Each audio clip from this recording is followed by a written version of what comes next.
Assalamualaikum warahmatullahi wabarakatuh, para pemirsa yang budiman. Saya doakan semoga sehat selalu dan dilancarkan semuanya. Kali ini admin akan membahas kenapa Presiden Prabowo Subianto itu menggembleng kabinetnya di Akmil, di Akademi Militer Magelang. Pembekalan para menteri, wakil menteri, kepala badan dan utusan khusus presiden yang hadir pada Kabinet Merah Putih di Akademi Militer Akmil Magelang bertujuan untuk membina kerjasama dalam rangka untuk membangun kerjasama tim dalam mewujudkan visi besar Presiden Prabowo Subianto. Agar dapat bekerja untuk negara, nusa bangsa dan masyarakat, para pembantu Prabowo Subianto ini harus mempunyai hati, pemikiran, perasaan, dan perilaku yang selaras satu sama lainnya. Oleh karena itu, pelajaran yang dapat dipetik adalah menyatukan hati, pikiran, perasaan, dan tindakan dalam satu momen yang sama. Karena semua yang dilakukan adalah untuk bangsa dan negara. Akmil adalah tempat di mana dulunya Prabowo Subianto pernah digembleng di Kawah Chandra di muka Akmil.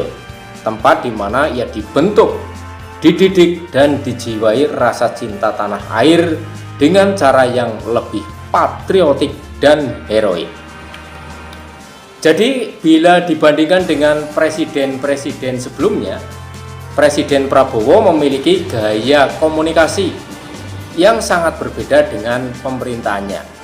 Sebelum melaksanakan tugas resmi, Presiden menggelar briefing seperti di Hambalang, Bogor, yang menghadirkan narasumber dari pakar dalam dan luar negeri, serta diramaikan dengan kegiatan diskusi di dalam ruangan. Bahwa pembekalan di Akmil Magelang sebagian besar dilakukan di luar ruangan di tempat terbuka dengan tujuan agar antar anggota kabinet dapat saling mengenal dan membentuk tim yang kuat dalam melaksanakan tugas pemerintahan ke depan.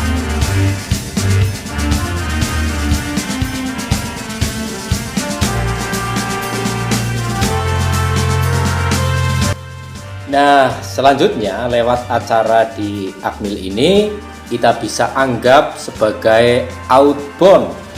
Ada baris berbaris, kekompakan, disiplin, bangun pagi untuk sarapan bersama, dan seterusnya. Ini bertujuan untuk menyatukan hati, pikiran, perasaan, dan tindakan agar terbentuk tim yang solid dan mampu bekerja sama, saling memahami, serta saling mengenal karena latar belakang mereka berbeda-beda. Sebab menteri dan wakil menteri dalam satu kementerian memiliki latar belakang yang berbeda-beda dalam posisi kabinet merah putih ini.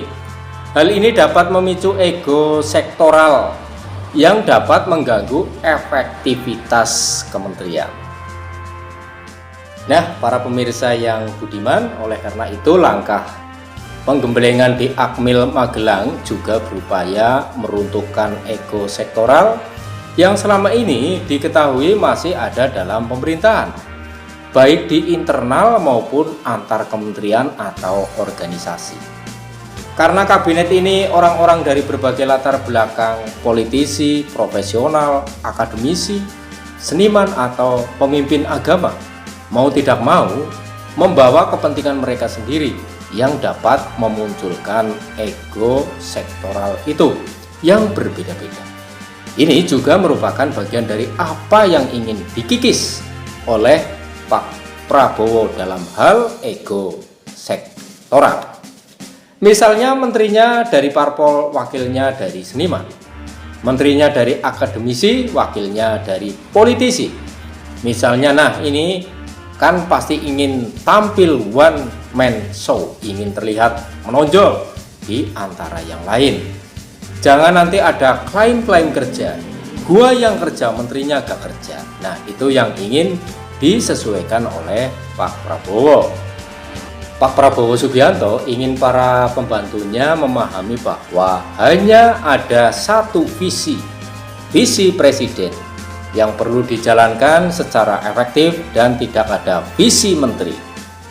Jadi di sini Prabowo Subianto seakan menginginkan bahwa yang dibutuhkan adalah kerjasama tim dan kekompakan. Jadi apapun yang dilakukan hanya ada visi dan misi presiden, bukan visi dan misi menteri, wakil menteri, utusan khusus, dan lainnya. Nah, harapan kita tentunya para menteri ini bisa bekerja sama dan efisien. Presiden tidak boleh terhambat atau terbebani dengan kabinet yang besar ini. Karena ada satu kementerian, ada 3 wakil menteri, ada utusan khusus. Jadi apa yang dilakukan Pak Prabowo, kita harapkan kabinetnya yang gemoy dan gemuk itu tidak akan melekatkan lemak-lemaknya yang tidak sehat kepada Pak Prabowo. Mereka semua dapat bekerja sesuai dengan tanggung jawab dan tugas yang diberikan berkat kabinet yang besar ini, agar tidak terjadi tumpang tindih. Menurut saya, Pak Prabowo sudah memposisikan tugas-tugasnya secara tegas. Demikian para pemirsa yang budiman, semoga bermanfaat bagi Anda. Apabila ada saran dan kritik yang membangun, silahkan untuk memberikan komentar pada kolom komentar yang telah disediakan. Wassalamualaikum warahmatullahi wabarakatuh.